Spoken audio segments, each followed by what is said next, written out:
Acerca del ejercicio del dominio a través de la crueldad. El hombre de tus sueños no puede ser un mequetrefe que siga a su mujer a donde ésta diga. Si a una mujer no la domina un hombre, la dominan sus caprichos. ¿No prefieres que te domine yo? Pubis angelical, puig. En la lectura anterior he citado a Cesare Pavese. Expuse, como ejemplo de pensamiento bello, un fragmento del Oficio de Vivir, conocido también como el Diario de Pavese. Y la idea central de la cita era la de la literatura como defensa. La vida nos pondría en ciertas situaciones que nos harían daño y la literatura sería capaz de defendernos al capturar, en las obras literarias, avisadas construcciones, esas traumáticas eventualidades para advertirnos de ellas. Por supuesto, no a un nivel superficial, sino a un nivel profundo. No es que el Quijote nos advierta, por poner por caso, de los peligros de convertirnos en caballeros andantes, anacrónicos, sino que nos habla de la dimensión trágica del idealismo. Por supuesto que me refiero con trágica al destino del héroe trágico, que inevitablemente se dirige a la muerte o al ostracismo. También nos presenta Quijote la fuerza del ideal y de la incomprensión a la que se enfrenta todo aquel que intenta imponer valores perimidos a una realidad decadente, y eso sí que nos podría ocurrir. Ninguna de estas ideas nos parece extraña o se nos oculta ya, no es necesario leer a Unamuno para entender ese sentido en el Quijote. Por eso el periplo quijotesco constituye un excelente ejemplo de cómo funciona el diálogo entre la literatura y la vida. Dije entonces que podríamos perfectamente sustituir literatura por arte, y si bien reconozco que no todo arte es creador de alguna forma de conciencia acerca de la realidad, existe mucho arte que es mero entretenimiento, también existen expresiones artísticas que acusan y prevén aspectos diversos de la realidad a nivel profundo. No necesariamente político, como quería Sartre, pero no hace falta hacer política para dialogar con la vida. El texto político es una forma, como tantas, de denuncia. Este es el momento en el que evito la vieja discusión acerca de la imposibilidad de escapar de la política que hemos leído sobre todo en Foucault, pero ya Marx nos había enseñado. Un paso más allá de toda esta hojarasca está lo que hemos llamado filosofía. No toda la filosofía, mucha filosofía es esa hojarasca. Tal vez solamente un pequeño sector de la filosofía y del pensamiento, pero muy valioso, no lo sea. ¿Qué tienen en común literatura, arte y filosofía? Lo primero es su indubitable carácter humano. Para otra especie terrestre al menos, tanto la literatura como el arte en general, como la filosofía, son cosas inimaginables.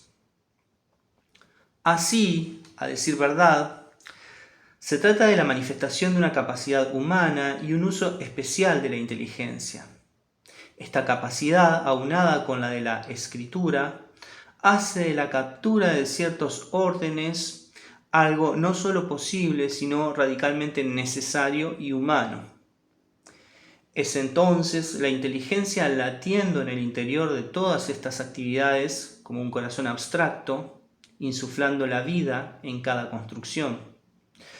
Pensar nos separa de los animales, pero nuestra naturaleza animal amenaza siempre con resurgir.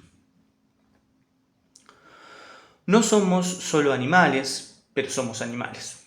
Es natural entonces que seamos territoriales. Es territorialidad la competencia por conseguir y conservar recursos. La territorialidad es la defensa del territorio, lo que es lo mismo que luchar por salvaguardar nuestras fuentes de recursos. Poder disponer a voluntad de los recursos es la razón de que nos sea deseable el territorio. Por lo tanto, el poder es la capacidad de ejercicio de la voluntad, Cuando podemos ejercer nuestra voluntad sobre algo o alguien, lo dominamos. Cuando alguien o algo ejerce su voluntad sobre nosotros, nos domina. En las relaciones humanas, ciertamente, habrá alternancias, pero allí deberemos echar mano a una noción algo vaga, pero no obstante, de una utilidad sustantiva. Podemos hablar de ejercicio estadísticamente recurrente de la voluntad de A sobre B, para definir a A como dominante y a B como dominado. Es decir, que si en una serie de situaciones dadas la voluntad de A es la que define mayoritariamente, históricamente diríamos, la decisión final del par AB, A es el dominante en el par y B el dominado. Dominio y territorialidad son comunes a humanos y a animales, y el pensamiento abstracto es una característica que únicamente poseemos los seres humanos.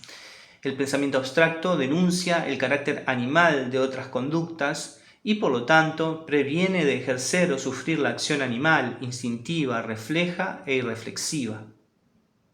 Ante estos condicionantes de la conducta, los animales no pueden esgrimir defensa alguna, son su instinto.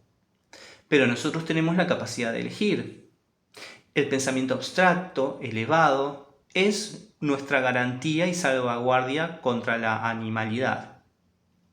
Escribir este texto, por ejemplo, me hace menos animal. Los seres humanos integramos el orden natural y estamos regidos por las mismas necesidades que los demás seres vivos. Pero se infiltra en nuestras acciones la territorialidad animal y ejercemos el dominio inclusive cuando pretendemos pensar. Competimos y utilizamos la violencia, física o simbólica, para obtener y conservar recursos. Es inevitable, es fatal. La superposición de estructuras complejas no logra borrar del todo el carácter primitivo de los impulsos de competencia por recursos. El principio eterno y regulador del universo es el equilibrio. Al reconocer la imposibilidad de relaciones de poder simétricas, podría asumirse que ese hecho significa desequilibrio, pero no es así. El equilibrio siempre halla la manera de resurgir e imponerse, inclusive en aquellas situaciones que podrían parecer menos propicias para ello. Los extremos de la relación de dominio, el dominante y el dominado, se encuentran trabados por necesidad en sus roles. Esa necesidad no es otra que la de la toma de decisiones conjuntas, en una unidad bivoluntaria que estadísticamente distribuirá de manera regular y asimétrica el poder. Como el poder no puede simplemente desvanecerse y las decisiones deben tomarse no solo cuando está en juego un destino individual, sino cuando dos destinos se definen simultáneamente, no puede quedar poder sin ejercerse, no puede librarse al azar la toma de decisiones. Para que el poder no se desperdicie, debe existir la asimetría, que asegurará un equilibrio entre partes necesariamente diferentes. Al que ceda el poder en un par, el universo le proporcionará a alguien que busque detentarlo. Al que quiera detentarlo, uno que lo ceda. El poder siempre se distribuye.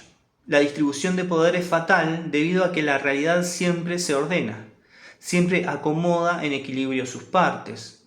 Alguien que cede poder crea a alguien con más poder que equilibra la relación asimétricamente, porque el poder no se desperdicia, solo se toma o se cede. Si alguien ocupa el lugar de dominante tomando el poder, solamente le deja dos alternativas a la otra parte. O no acepta y entra en conflicto con la posibilidad latente de colapso de la relación, o acepta el lugar disponible y pasa a ser dominado, tomando el poco poder que se le permite tomar. De ahí que un dominante necesite siempre a un dominado y que un dominado necesite siempre a un dominante, o voluntad fuerte que se le imponga. Relaciones familiares, laborales, amorosas, comerciales, sexuales, de amistad y en fin, relaciones de todo tipo entre seres humanos están regidas por esta asimetría del poder que funcionan en el interior de la sintaxis relación de dominio. Cabría aclarar aquí que inclusive relaciones entre entidades, ¿no? Como empresas, como países, pueden también regirse por esta dinámica del dominio, ¿verdad? Llamaré rehén a un valor dentro de la sintaxis relación de dominio. Que yo no haga hincapié específicamente en esos casos no significa que eso no ocurra. Es simplemente que preferí no entrar en ese tema, ¿verdad? No me interesa o no es interesante dentro del análisis, de la orientación del análisis que yo he elegido. El rehén no tiene por qué ser una persona, puede ser cualquier cosa, ahí lo aclaro. Inclusive la relación misma, acá voy a hablar del rehén, que es una figura importante para el esquema, para la estructura mínima del dominio. El rehén no tiene por qué ser una persona, puede ser cualquier cosa, inclusive la relación misma entre dos partes. A través del rehén ocurre la extorsión. Por supuesto, cuando el rehén es la relación, también son rehenes aquellos beneficios que el dominado obtiene por la relación misma, puesto que el carácter de rehén, la rehenitud, sabemos que esa palabra no existe, pero bueno, podría existir verdaderamente, la rehenitud tiende a ser extensible. Si a una entidad cualquiera le interesara salvaguardar la existencia de otra, la condición de rehén se extendería desde la segunda a la primera, de manera tal que ambas quedarían atrapadas en la misma estructura de dependencia. Sí, imaginemos dos personas en una relación y que poseen una cajita, ¿verdad? Las dos son dueñas de la cajita. Y una de ellas, una persona le dice a la otra: yo voy a tirar esa cajita a la basura, o la voy a prender fuego, ¿no? La voy a quemar. Y a la otra persona le importa. La cajita es el rehén, ¿sí? Pero por extensión queda de rehén también la persona a la que le importa la cajita. Eso es lo que quise decir. Por eso la rehenitud es extensible. O sea que la condición de rehén se extendería desde la segunda, en este caso la cajita, a la primera, de manera tal que ambas quedarían atrapadas en la misma estructura de dependencia. Una por amenaza directa, la cajita, y la otra por su interés en preservar a la primera. Creo que eso no admite mucho. O sea, son cuestiones abstractas, pero que creo que aportan a la estructura, ¿no?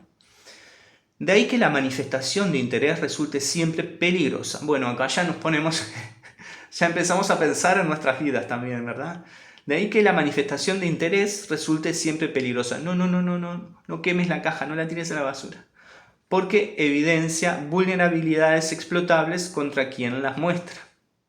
Si yo no quiero que a mi hijo le ocurra algo malo, yo también soy rehén de los secuestradores, puesto que mi voluntad está totalmente sometida a la de los secuestradores. Si yo no quiero que una relación termine, yo también soy rehén de quien la amenace, puesto que me transformo por extensión en rehén. La supervivencia o no del rehén es de gran importancia para el dominado, pero no para el dominante. Para el dominante importa en la medida en que le permite someter a otro, pero deberá manifestar total indiferencia. Si el rehén muriera, el dominante podría seguir con su vida sin problemas, pero si el rehén muriera, el dominado sufriría gravemente las consecuencias de su pérdida. El dominante se mueve en el ámbito de la posibilidad, insinuando la pérdida y sus consecuencias. El miedo del dominado es su arma. Bueno, acá vemos ya un asomo del concepto de crueldad, ¿sí? Que voy a tratar un poco más adelante. O sea que el dominante lo que hace es jugar con el miedo del dominado a perder el rehén, ¿no? O a que le pase algo al rehén. Demostrar interés en el rehén es demostrar debilidad. La única manera real de destronar al dominante es volviéndose indiferente a la suerte del rehén. Allí, mira vos, ¿la vas a quemar? Qué pena. Mientras el dominado demuestre interés en la supervivencia del rehén y su salud, a través de rituales de sumisión consensuados o actitudes de sumisión, no hará otra cosa que perpetuar la relación de dominio en la que está inmerso y su lugar de dominado.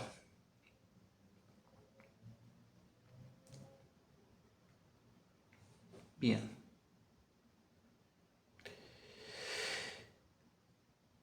La conducta, la conducta de quien no quiera ocupar el lugar de dominado debe contener una amenaza tácita de extinción del rehén, una prudente lejanía, una reserva constante con respecto a la necesidad de conservar la existencia del rehén, en suma, demostraciones gestuales, tanto tácitas como explícitas, de la capacidad de ser implacable, carente de sentimientos, dejan en claro al dominado el lugar que ocupará cada uno en la relación, es decir, la distribución de roles, la distribución de poder. El dominado pierde así control sobre su vida. Bueno, esto pasa mucho también con las... Ahora pienso con la impuntualidad, ¿no? O sea, cuando una persona es impuntual y hace que la esperen, está siendo prepotente, está siendo dominante. Puede ser que no se dé cuenta, pero es lo que está haciendo. Las manifestaciones de atención, de interés, de deseo, regalos, invitaciones, ¿no? Gestos de afecto, son todos llamadas, ¿verdad? Son todos rituales de sumisión, síntomas de debilidad, actitudes de sumisión. La única forma de entrar a una relación y no hacerlo como dominado es como requerido, diciendo sí o no al establecimiento de la relación misma, ¿no? Y dejar espacio para que el requirente actúe. O sea, el requirente es el que pide para entrar en la relación. ¿Te gustaría ser mi novia? ¿No? Dejar espacio para que el requirente actúe y se comprometa solo. Ese es el requirente, el que se compromete solo. Se enreda en su propia necesidad, idealizando, alterando la realidad para acomodarla a sus deseos. Si ello no ocurriera, al dominante no debería importarle. Si le importara, solo debería ser hacia adentro, nunca demostrando interés.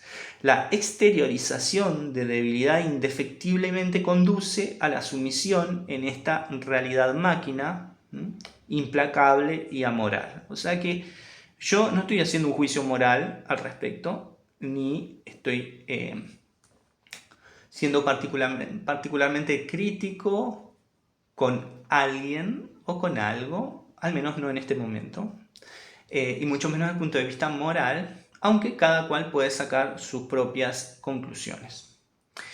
La felicidad, y yo también saco las mías, la felicidad del dominante siempre estará restringida y la infelicidad del dominado segura.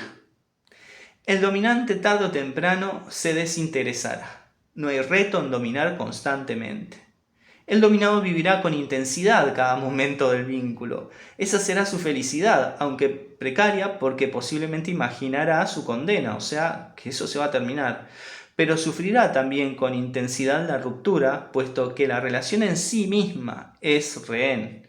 Y a su extinción se extinguirán también todos los beneficios que obtenía de su permanencia, los demás rehenes. El dominante se encuentra en una situación paradójica. En un universo equilibrado como el nuestro, todo se paga, todo se equilibra. Así las cosas, la paradoja del dominante consiste en que habrá de pagar para equilibrar el poder que le es otorgado con una condena fatal. O sea que acá no hay felices. La condena del dominante es un destino solitario, en compañía o en soledad real. El dominante no sentirá jamás que su contrapartida estará en equilibrio con él porque inevitablemente habrá de colocarse por encima de esa contrapartida, transformándola en dominada. Por eso, un dominante no puede satisfacerse. Si elige acompañarse de un esclavo, se hastiará, se cansará y perderá interés. Un esclavo metafóricamente, ¿no? Si elige acompañarse de una voluntad fuerte, irá inevitablemente rumbo al conflicto, puesto que intentará someterla y eso será inaceptable para la voluntad fuerte. La tensión aumentará hasta que ocurra el colapso, se abran los lugares, sean abandonados y la sintaxis vuelva a constituir una abstracción pura. Si mantiene la relación, habrá de reconcentrarse sobre sí misma, creando una doble conciencia guiada por el rencor y la mentira, lo que la conduce inexorablemente a la soledad dentro de la relación misma. Si elige el conflicto con la voluntad fuerte y conserva la estructura, el camino se volverá una batalla constante. Ambas querrán tomar decisiones y deberán ceder ocasionalmente, lo que llevará también al rencor y a la generación de doble conciencia. Aquí, doble conciencia es simplemente construir una situación ideal para la otra persona mintiendo, pensar algo diferente a lo que se manifiesta cotidianamente, o sea, digo algo, ser una persona falsa, ¿no? Digo algo, pero en realidad yo pienso otra cosa. Esa postura lleva a que se pueda dar por finalizado el vínculo, puesto que realmente jamás ha existido un compromiso real, o si ha existido, ha dejado de existir. Esto no es otra cosa que una forma de deshonestidad. O sea que esa mentira desde dentro de una relación es una forma de deshonestidad como cualquier otra, como robar, como matar, como cualquier crimen, ¿no? El dominado posiblemente saque más provecho de la relación o, como me gusta decir, la viva con mayor intensidad. Pero se sabrá siempre bajo amenaza. Sabrá que la relación no durará, que será hasta que el dominante se canse de abusar de él y se vaya. Luego tiene la condena de la pérdida y su recuerdo, de la que es posible que jamás se recupere y a la que glose en maneras sumamente creativas, ¿no? Gran parte del arte romántico, es arte de la pérdida. O sea, aquello de la resiliencia sería contraartístico. Esa sería la idea. Muy saludable, pero contraartístico. El dolor emocional es una forma de vivir la vida con intensidad, cosa que difícilmente pueda experimentar un dominante porque, o naturalmente o por autoimposición, no dejará que sus sentimientos lo avasallen. Vivirá ocultando su monstruosa condición y juzgando lo exageradas que son algunas personas para sentir. Claro, porque desde la perspectiva de una persona relativamente insensible, determinadas actitudes son exageradas, pero eso se debe a que el punto de vista desde donde parte la evaluación es un punto de vista que no logra llegar a determinada intensidad en sus sentimientos, ¿no? Tan fácil como eso. La fatalidad de dominio es propiedad de la asimetría de poder en un par. Nótese que no digo que las relaciones de pares podrían ser asimétricas, digo que siempre lo serán. Es fatal que lo sean. Esa asimetría es un reflejo directo y proporcional de la asimetría de interés, que a su vez resulta innegable. O sea, usted puede, como en un ataque de idealismo optimista, puede decirme no, porque hay relaciones que son simétricas. Existen relaciones simétricas. Para este análisis eso es imposible. ¿Sí? Para este análisis es imposible.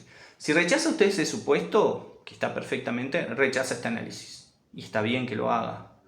Pero mi análisis dice otra cosa. ¿Y en qué se basa la negación de la simetría en la relación? Se basa en que los intereses nunca pueden ser exactamente iguales de un lado y del otro. ¿Ah? Eso es así. Punto. Porque somos personas diferentes. Si fuéramos robots que tuviéramos una medida de interés y tuviéramos nivel, 80% de interés, y vamos a una máquina y nos mide el interés como nos pueden medir la presión arterial, y yo, 12,6, 12,7, 80%, 80% y 80%, relación simétrica. Sí, claro, pero eso no existe. ¿Sí? No existe. Entonces, y aunque a primera vista parezca paradójico, esa asimetría que existe entre las personas conserva el equilibrio que caracteriza al universo que habitamos y que somos. Para alguien con poco poder, alguien con mucho poder. Para alguien con mucho poder, alguien con poco poder, ¿no? Esto ya lo he dicho. La razón de que las cosas sean así es que dos personas con poder sobre el vínculo destruyen al vínculo. Y dos personas sin poder sobre el vínculo simplemente no tendrían motivos para vincularse. Tan fácil como es. El proveedor dominante es quien se encarga de brindar acceso a algo, un valor cualquiera, al proveído dominado. El proveedor se vale de esa ventaja para someter al proveído. Cuantas menos posibilidades tenga el dominado de obtener proveedores, padecerá más sometimiento por parte de su proveedor ocasional. Es un menesteroso miserable. O sea que si usted es medio fea o muy fea, o si usted es medio feo o muy feo, es altamente probable que usted sea un dominado seguro. ¿Por qué? Porque tiene poco acceso a la proveeduría, es decir, a los proveedores de lo que usted necesita. Y la naturaleza le dice, necesitas. ¿Sí? Así es la vida. O desoya la naturaleza o va derecho al matadero, mi amigo, mi amiga. El proveedor, a su vez, se sentirá más cómodo en su lugar en la medida en que sepa que no hay competencia. O si la hubiera, deberá competir hasta llegar a la violencia. El proveído debe conservarse menesteroso, necesitado, insatisfecho e inseguro. El dominante mostrará una y otra vez, de formas veladas y extremadamente creativas, que puede romper la relación en cualquier momento sin problemas. Sin dudas esa actitud se debe a que se sabe proveeduría. O sea, el dominante o proveedor se sabe que es proveeduría, o sea que provee de algo al dominado y sabe que sin eso el otro no puede estar. Pueden ser muchas cosas, desde bienes materiales hasta bienes afectivos, cuestiones sexuales, puede ser lo que sea, ¿no? Pero al retasearle, al negarle un poquito, ¿no? El dulce, ahí el proveído dice, ay, me voy a quedar sin el dulce, ¿no? Dios.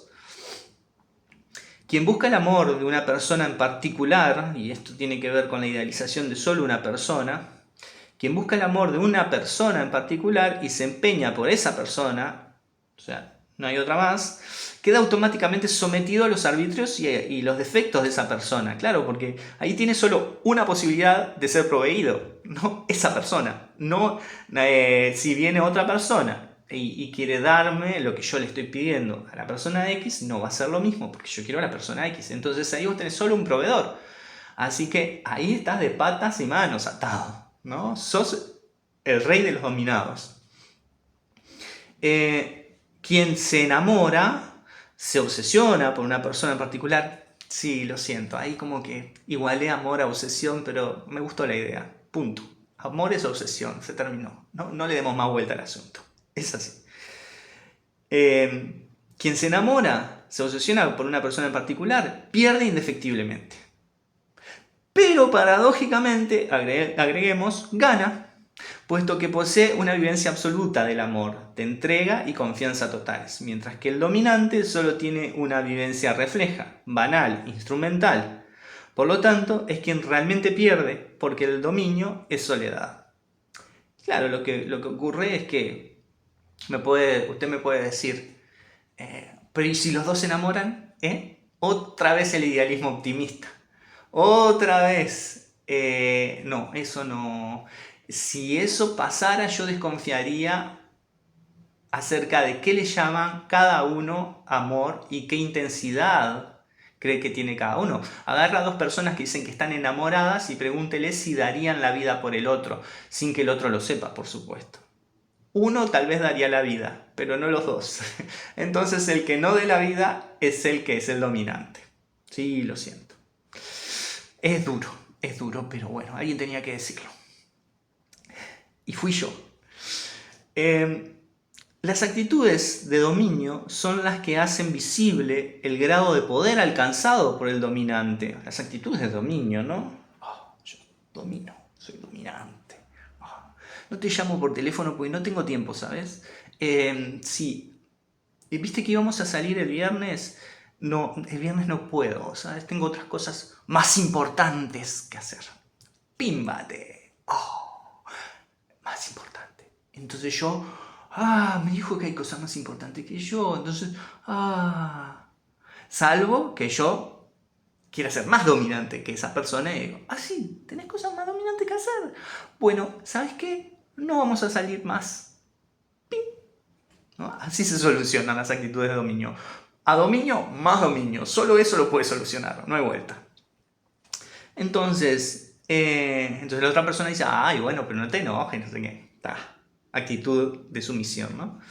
Entonces, las actitudes de dominio son las que hacen visible el grado de poder alcanzado por el dominante. El dominado es permisivo, indulgente. Ay, bueno, no me llamó, no tendrá tiempo. Bueno, no podemos salir el viernes, qué pena. Tiene, no se acordó del aniversario. Bueno, le puede pasar a cualquiera. Tiene, metafóricamente, los ojos puestos en la conservación del rehén y no en la dominación del otro. Inclusive puede ignorar por completo lo que ocurre en segundo plano. O sea, que estamos jugando este juego. O le gusta su dominación, cosa perfectamente posible. Hay de todo. Golpear la autovaloración, el ego del otro, es una forma de enseñarle a someterse, como me han dicho algunas veces, ¿no? Y bueno, ¿y vos qué sos? Sos solo un profesor de literatura, no sos nadie, no sos nada, ¿para qué estudiaste eso? ¿Verdad? Todo eso que plantean personas que tienen un porcentaje muy, muy pequeño de inteligencia, ¿no? Que ni vale la pena contestar, pero bueno. Golpean la autovaloración, el ego, ¿no? Para volverse dominantes. Es vulgar y mezquino hacerlo, ¿no? Pero común y eficaz y cómodo. Se combate con un sencillo ¿y vos qué? ¿Y vos qué estudiaste? ¿Y vos quién sos? ¿Vos quién sos para juzgarme, no? Pero hablar así es únicamente posible para un dominante, para el dominante. Responder de ese modo implica ir a un conflicto que puede desembocar en un colapso. Y el dominado no puede hacerlo porque está cuidando del rehén, es decir, del vínculo mismo y sus recursos. O sea, somos nanas del rehén, somos cuidadores del rehén, no podemos ir en contra de él. Y entonces si yo respondo así, respondo mal, entre comillas, a una vulgaridad, pongo en peligro la relación. Las actitudes de dominio se detectan. El dominante procurará que sus actitudes de dominio pasen por debajo del umbral de percepción, o sea, el umbral de percepción del dominado pasen por abajo, de modo que éste no pueda notar que ha habido una actitud de dominio. También es posible que juegue con su indulgencia, ¿no? O sea, domino tanto que no me importa lo que pienses. O si no, son pequeñas cosas. Llegué tarde. ¿Por qué llegué tarde? Porque, perdí el ómnibus. 1, 2, 3 veces, 4, siempre llegas tarde. Bueno, pero siempre llegas tarde. Es que yo soy así, soy tan impuntual. Aceptame como soy, pímbate, actitud de dominio. No voy a modificarlo. ¿Te molesta? Lo siento. Una vez detectada una actitud de dominio, al dominado solo le quedan dos caminos, o la indulgencia o el conflicto. Ya sabemos que no va a ir al conflicto.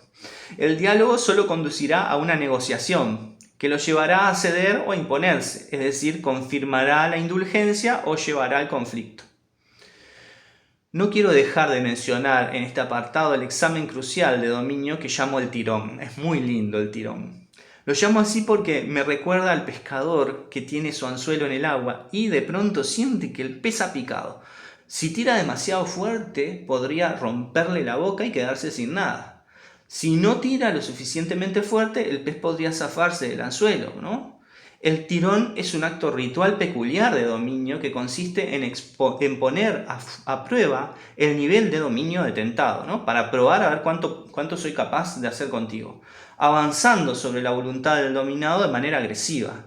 Puede ser una amenaza directa de ruptura o la imposición de una regla extrema, ¿no? Bueno, mira, si no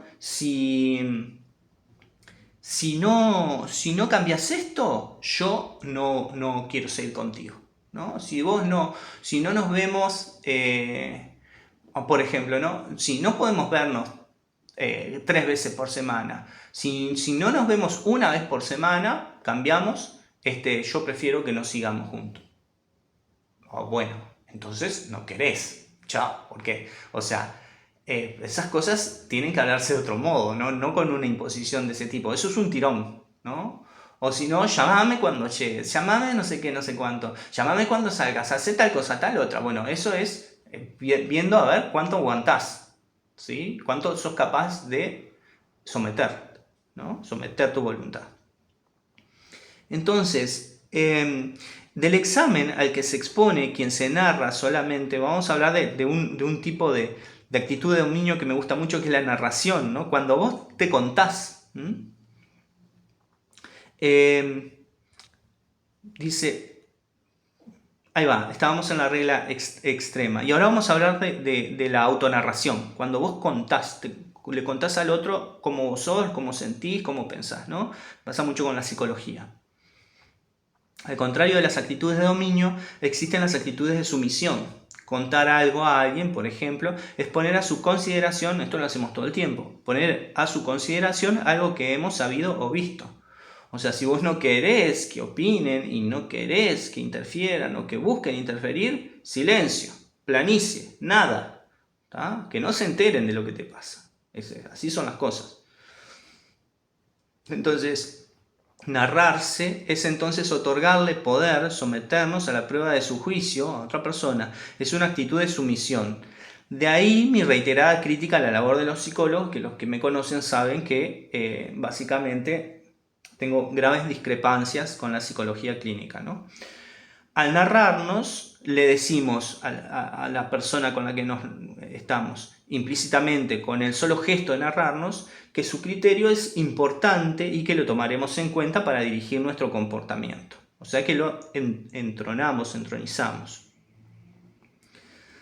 Del examen al que se expone quien se narra solamente puede salir aprobado o reprobado. El problema no es cómo salga, sino el gesto mismo de someterse al examen y que le permita a otro incidir. Solo el gesto de permitir entrar, de incidir en su comportamiento, como si le faltara la completitud que busca en ese otro opinante.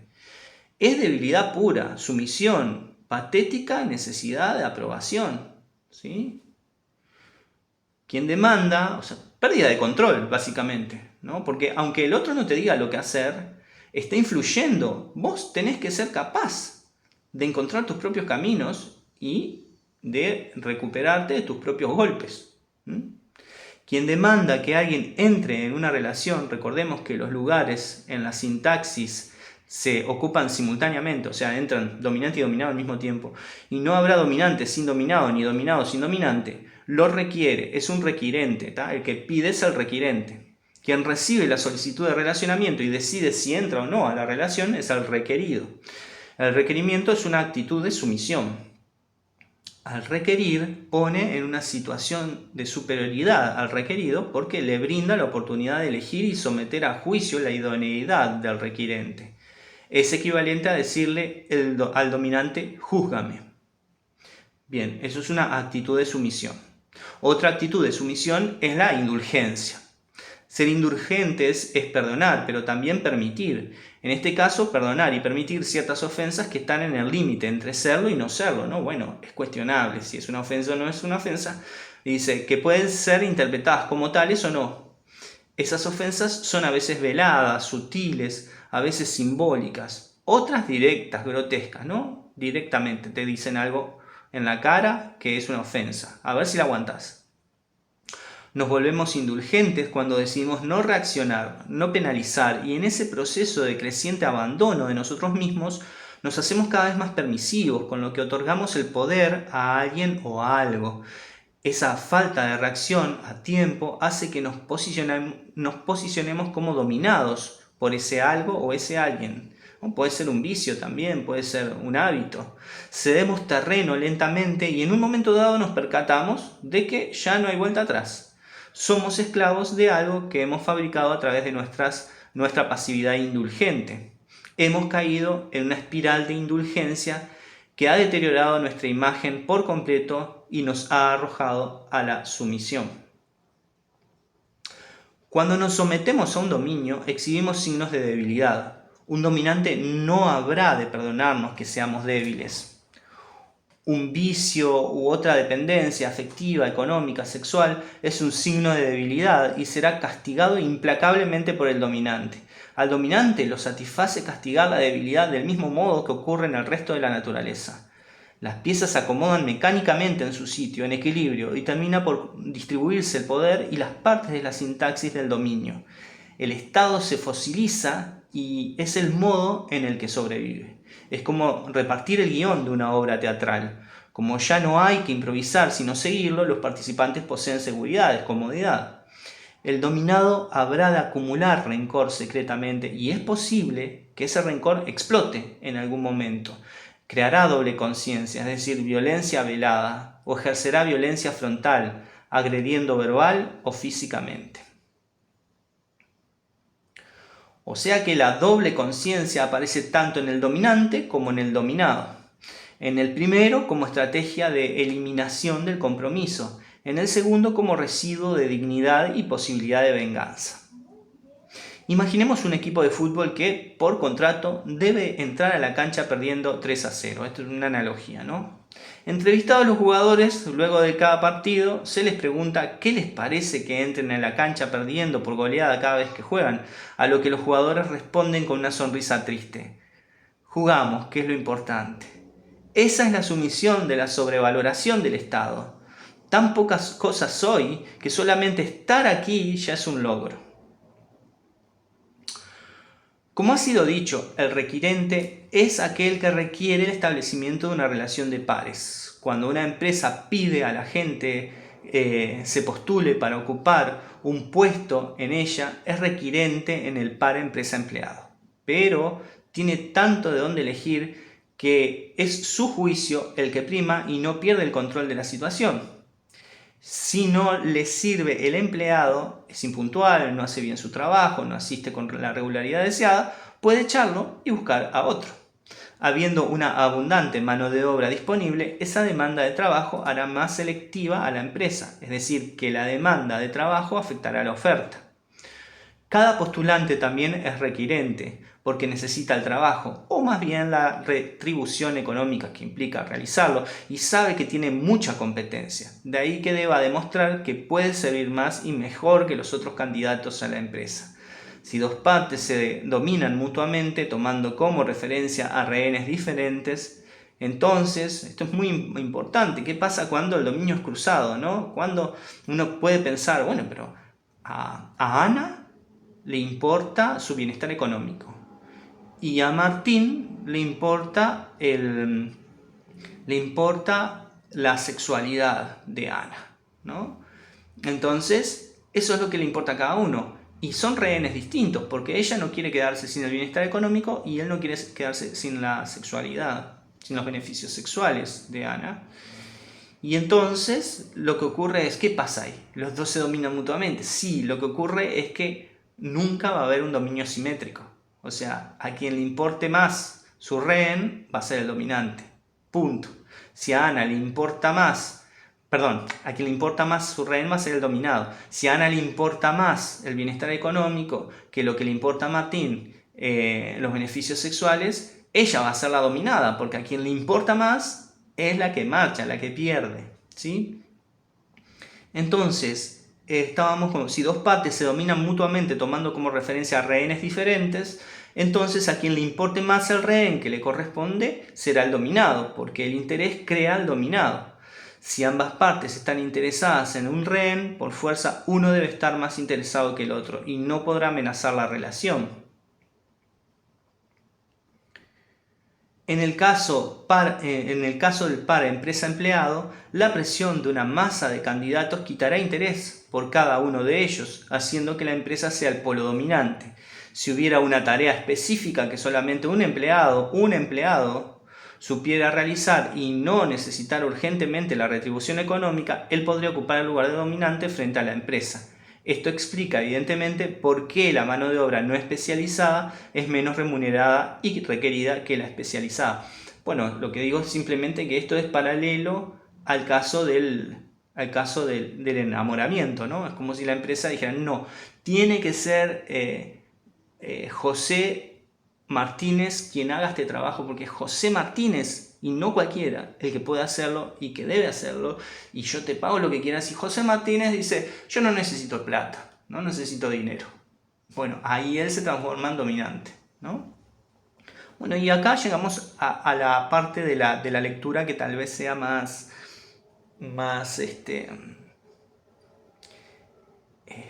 estridente y tal vez sea más polémica en este subtítulo Mujeres y Hombres, porque veremos ahora algunas regularidades que existen en el comportamiento de mujeres y hombres. Y esto podría herir sensibilidades, ¿sí? O sea, hay partes que son un poquitito conflictivas y un poquitito polémicas. Mujeres y hombres. La estructura descripta tiene como referencia a nuestra cultura en la actualidad. Otras culturas y otros tiempos podrían o no ajustarse a esta descripción. El comportamiento normal de mujeres y hombres en Asia, África o entre los esquimales o aborígenes seguramente varíe. Lo mismo cabe decir respecto a su relacionamiento en la Edad Media o en el siglo XIX. Aunque esta aclaración es banal, puede haber quienes crean que pretendo que las estructuras que describo son válidas en todo tiempo y lugar. Pero a mí no me interesa hacer antropología verdaderamente, ¿no? El pensamiento antropológico de revisión de distintas épocas y lugares y de las razones, de la influencia del cristianismo, del judaísmo, del islam, ¿no? Y de la sumisión de ciertos grupos humanos, ¿no? Y el colonialismo y el neocolonialismo y todos los marxismos no me importan, ¿no? No me interesan. Los efectos de este análisis quedan por fuera. Aquí y ahora, en general, las mujeres compiten entre ellas por menos hombres, aunque con más recursos. Esto es innegable. Se llama hipergamia, además. Esto determina que sean naturalmente más materialistas y estratégicamente implacables a la hora de evaluar a su pareja. Claro, ¿por qué? Porque su subjetividad queda moldeada por este impulso, ¿no? Determina además cierto perfil de pensamiento que disponga de la posibilidad de terminar las relaciones sin mayores consecuencias emocionales, o sea, la crueldad. Lo que, a su vez, puede generar reacciones violentas por parte de hombres que no estén dispuestos a ser abandonados y no posean los resortes morales que una sociedad sana debió haber puesto en ellos. A modo de ejercicio de imaginación solamente, inviértase la siguiente afirmación. Julián al fin ha conseguido un buen trabajo. Ahora sí podrá casarse. ¿Acaso no resulta extraño? Julia al fin ha conseguido un buen trabajo, ahora sí podrá casarse. O Antonio perdió el trabajo, entonces su esposa lo dejó. Con Ana perdió el trabajo, entonces su esposo la dejó. En nuestra sociedad parece absurdo que una mujer sea abandonada por perder su trabajo, pero no a la inversa. Las razones profundas de este comportamiento no interesan al presente análisis. O sea, cada cual sabrá cuáles las razones o cómo se justifican esta clase de situaciones, ¿no? Es más fácil ser indiferente cuando se dispone de suficiente capital de supervivencia o demanda del capital propio. O sea, cuantos más pretendientes uno tiene. Quien dice casi siempre sí, no llena de valor su sí. Su sí se devalúa. Quien dice casi siempre no, valora sus síes. Perderlos es negativo para el otro, lo que explica determinadas actitudes comunes a los géneros. El dominio solo podrá ser ejercido por quien posea capital de respaldo. Si no tienes capital de respaldo, no existes en el medio, y si existes, tu existencia no será considerada. Es inútil insistir, debes proteger tu ego, tu amor propio. Si miras, metafórica y literalmente hablando, hacia las personas que te desprecian, esa es una actitud de sumisión. Existe una relación directamente proporcional entre la presión por interés del capital de respaldo en el rehén y el poder del dominante que posee ese capital y puede negociarlo. Por eso, muchas mujeres condenan a la prostitución explícita mientras practican una prostitución velada, de hecho, secreta. La prostituta declarada con su trabajo quita presión sobre la sexualidad masculina, tiene sexo directamente por un pago acordado sin ambajes. La prostituta cara, la no declarada, la condena porque le hace perder poder. Esta prostituta no negocia frontalmente, sino que establece las reglas de relacionamiento a través de rituales que dan a entender qué es lo que quiere. Es esperable que esta actitud sea el origen de una brutal doble conciencia. Por eso en nuestra sociedad se condena también a la masturbación masculina, porque disminuye el interés y la disposición a la realización de sacrificios. El hombre con necesidad sexual es capaz de cualquier acción de sometimiento. También sufre la misma sanción velada, encubierta, la homosexualidad masculina. En ese sentido, podríamos hablar de una suerte de corralito del varón heterosexual. Por un lado, la naturaleza lo empuja a satisfacer su deseo sexual. Por otro, percibe la penalización velada o explícita de la homosexualidad, la masturbación y la pornografía, que es solamente una herramienta para la masturbación, y la prostitución. Entonces, solo le queda negociar con las hembras heterosexuales en sus términos, ser requirente y, en consecuencia, sumiso.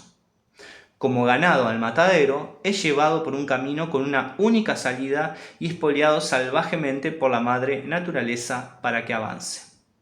Qué triste. No, eso lo digo yo, no, nada más. Es bastante triste.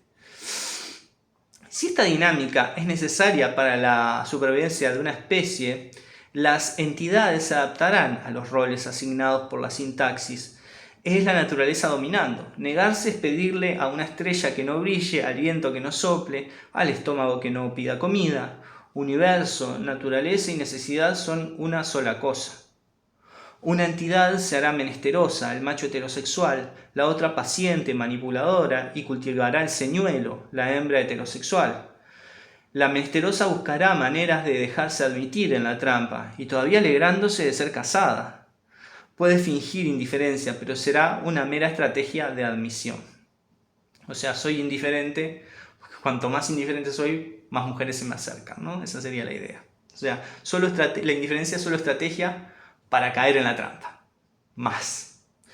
Ante las propuestas de rol, o nos especializamos o asumimos el fracaso de especialización. Si nos especializamos en un rol, nos atrofiamos en otros necesariamente. La atrofia es el precio mismo que debemos pagar por la especialización, lo que vuelve a confirmar la idea de un universo en equilibrio. Si no podemos especializarnos, vamos a la asunción del fracaso de especialización y nuestras energías se redistribuyen, porque ya no deben invertirse en el proceso de especialización que consume mucho tiempo y mucha energía. En la interacción entre hombres y mujeres, igual que en otras especies como los pájaros, el macho se especializará como un individuo competente dentro de las relaciones de consumo y obtención de valor, legal o no. Es un cazador, le guste o no, así es la naturaleza. La hembra atraerá al macho y juzgará su valor en función de sus habilidades para obtener réditos económicos y compartirlos con ella. Es juez natural de las habilidades del macho como en muchas otras especies. Tengo en mente esos pájaros bailarines o los pobres pingüinos que cuidan piedritas como si fueran huevos. Lo que la coloca inmediata, incuestionablemente en el rol dominante. Es su modo de cazar. El hombre caza por persecución, la hembra por emboscada. Sí, ustedes me pueden decir, bueno, pero los leones no son así. Las hembras de los leones son las que cazan y le dan de comer al macho, y el macho solo se encarga de proteger el territorio, de proteger a las hembras. Claro, lo que pasa es que la diferencia de fuerza entre machos y hembras hace que no puedan enfrentarse a otros machos, y entonces, en definitiva, el rehén ahí de la relación de dominio que establece el macho es la territorialidad. Pero a su vez el macho necesita también de las hembras, ¿no? Habría que ver quién necesita menos para ver quién es realmente el rol dominante, ¿sí? ¿Quién necesita menos del rehén? Yo creo que en esa especie es el macho el que necesita menos del rehén. ¿Por qué? Porque puede perfectamente vivir sin procrear, pero la naturaleza ya sabemos cómo es, ¿no? Lo ha de tupir hormonas al pobre león para que tenga que someterse sí o sí a las relaciones con las leonas, ¿no? Bueno, lo mismo con las hembras. Entonces, al especializarse, el macho se vuelve cada vez más interesado en lucir un bienestar. Mirá qué melena tengo, mirá mi dinero, mirá mi auto.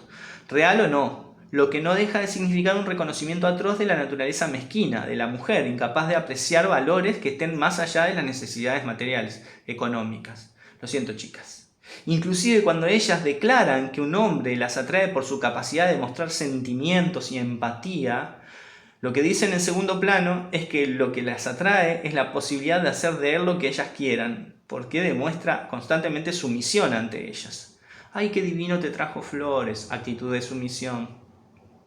¡Ay, qué divino cómo la trata! Le compró un collar. Actitud de sumisión. Cuando esos hombres caballerosos reciban el sueldo, se lo darán a sus señoras. Cuando lleguen las vacaciones, ellas decidirán qué harán. Ellas serán quienes dicten cuándo tendrán un hijo y dónde vivirán. El común acuerdo para la mujer es siempre una mentira necesaria para confirmar su dominio. Doble conciencia.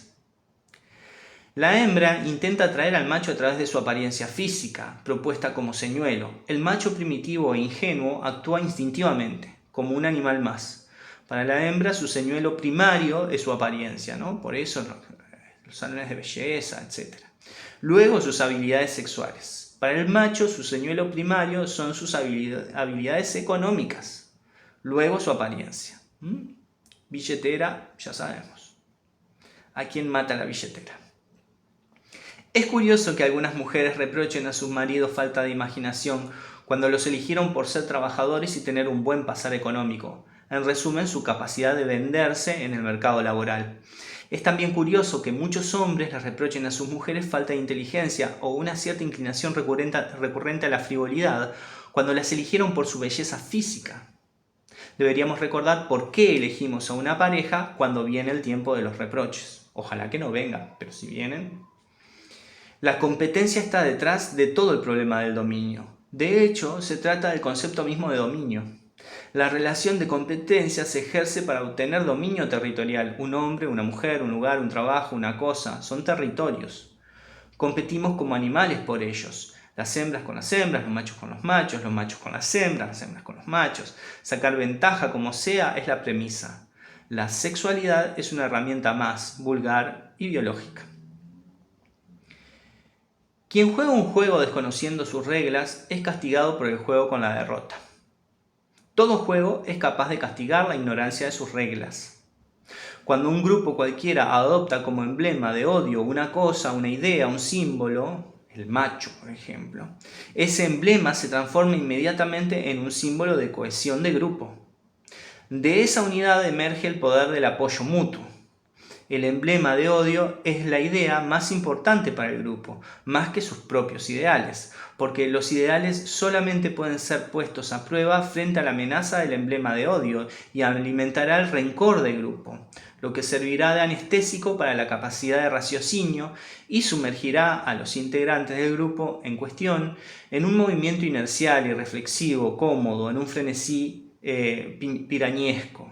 Odiemos. Es una de las consignas más vulgares, porque odiar a algo es amar su contrario y sobre todo amar con otros. Abajo el proletario, abajo la oligarquía, abajo los comunistas, abajo muerte al macho, las mujeres son todas iguales, venga acá compañero. No, ese posicionamiento, ese odio, lo que nos muestra es que somos débiles y necesitamos abrazarnos de otras personas para poder mantenernos en pie. La victimización es el modo en que nos presentamos ante los demás como víctimas, intentando borrar todo rastro de victimarialización. El término no existe, victimarialización, pero debería existir en nosotros, o sea, transformar a otros en victimarios. Quien se victimiza intenta borrar todo rastro de sí como victimario y señala a un otro como victimario, de tal modo que el mundo queda dividido en dos partes, las víctimas como yo, que nos abrazamos, y los victimarios como ellos. En un mundo ideal que pudiéramos crear a nuestra entera voluntad, el dominio podría no existir, pero el mundo en el que vivimos no es ese. No es un mundo ideal. No podemos hacerlo a nuestra voluntad. Se nos impone por una dinámica grupal sobre la que no poseemos control alguno. Que la realidad sea en última instancia intersubjetiva no significa que podamos moldearla a nuestro arbitrio, ¿no? Esa diferenciación es muy importante. Y en este mundo real, no ideal, inevitablemente se establece el dominio en toda interacción entre voluntades, nos guste o no. Es algo que siempre ha ocurrido y siempre ocurrirá. En vez de negarlo, disimularlo, debemos objetivarlo, apartarlo para verlo y estudiarlo. Esto es, para que la razón actúe sobre él y nos ayude a sobrellevarlo, o sea, para ser menos animales. Esa sería la cuestión. ¿Qué es la crueldad en este contexto de análisis, en este ámbito analítico? La crueldad define a un modo de actuar peculiar que se sustenta en la falta total de empatía. Cuando alguien ahoga a unos gatitos recién paridos en un balde porque nadie se hará cargo de cuidarlos y alimentarlos y constituirán un problema, actúa de un modo estrictamente racional, pero, a salvo de distinciones espurias como si es una racionalidad instrumental o de otro tipo, su razón está muy lejos de cualquier condicionamiento moral que impida sus acciones. Es decir que, por voluntad o no, es capaz de anular el juicio moral sobre lo que hace. Y claro está, es necesaria una mirada exterior que no anule los valores morales de referencia para juzgar que existe crueldad. Nuestro asesino de gatitos, aunque sepa que lo es, no se llamará a sí mismo de ese modo. No sentirá lástima ni culpa. Una mirada externa reconocerá la crueldad y esta estructura puede extrapolarse, por muy distintas que sean, a otras situaciones menos intrascendentes que contrapongan razón y moral. Genocidios, aborto, pena de muerte, creación de armamento para la guerra, entre otras. La crueldad solamente puede ser ejercida desde un corazón muerto, desde una personalidad fría, desensibilizada, indiferente, para la que es posible comportarse como una máquina implacable. No debe haber interés alguno en el otro para ejercer la crueldad sobre él. Por lo tanto, es característica de una persona mezquina y estrictamente enfocada en finalidades que poco o nada tienen que ver con la real valoración del otro. Entre dominante y dominado, solamente el dominante es capaz de ser cruel, debido a que puede jugar a gusto con el dominado. La propia amenaza constante de ruptura que caracteriza al dominante es crueldad, y lo es porque dispone de la voluntad del otro. Quien es cruel porque posee la ventaja de tener bajo amenaza a otro, puesto que amenaza al rehén simbólico, no vale nada como persona, no debe ser siquiera considerada como tal. Es solamente un cascarón de ser humano que anda por el mundo generando tristeza y desesperación en quienes realmente son capaces de sentir. Ante todo lo que vengo diciendo hasta aquí, podría creerse que acuso un sexo o un género, como quiera usted, de crueldad. Lo cierto es que la crueldad no tiene género, ni edad, ni época, ni cultura. El dominio tampoco. Pero el alcance de mis afirmaciones debería ir hasta la invitación a la reflexión, que su propia conciencia le diga qué hay de cierto en mi discurso y qué no. Finalmente, con respecto a la voluntad femenina como impulsora de la voluntad masculina y demandante de sumisión por parte del varón, véase el siguiente fragmento de El vagabundo de las estrellas de Jack London, en traducción de Mariluz Ponce Hernández, para Alianza. Y cito: en ocasiones pienso que la historia del hombre es la historia del amor por la mujer. El recuerdo de todo mi pasado que ahora escribo es el recuerdo de mi amor por la mujer. Siempre, en las 10.000 vidas y formas que tuve, la amé. La amo ahora. Mi sueño se llena con su presencia. Las fantasías de mi vigilia, sin importar dónde comiencen, me guían siempre hasta ella. Resulta imposible escapar de ella, de su eterna, espléndida y deslumbrante figura de mujer. Ah, no te equivoques, lector. No soy un joven ardiente e inmaduro. Soy un hombre de cierta edad, con el cuerpo y la salud destrozados, cercano a la muerte. Soy un científico y un filósofo. Y, como todas las generaciones de filósofos anteriores a mí, conozco a la mujer en lo que es, su debilidad, su mezquindad, su falta de modestia, su deslealtad, sus pies pegados a la tierra, sus ojos que jamás han contemplado las estrellas. No obstante, hay algo irrefutable y eterno. Sus pies son hermosos, sus ojos radiantes, sus brazos y sus pechos son el paraíso. Su encanto supera todas las maravillas que jamás hayan deslumbrado al hombre. Y, del mismo modo que el imán arrastra inevitablemente al metal, la mujer arrastra inevitablemente a los hombres.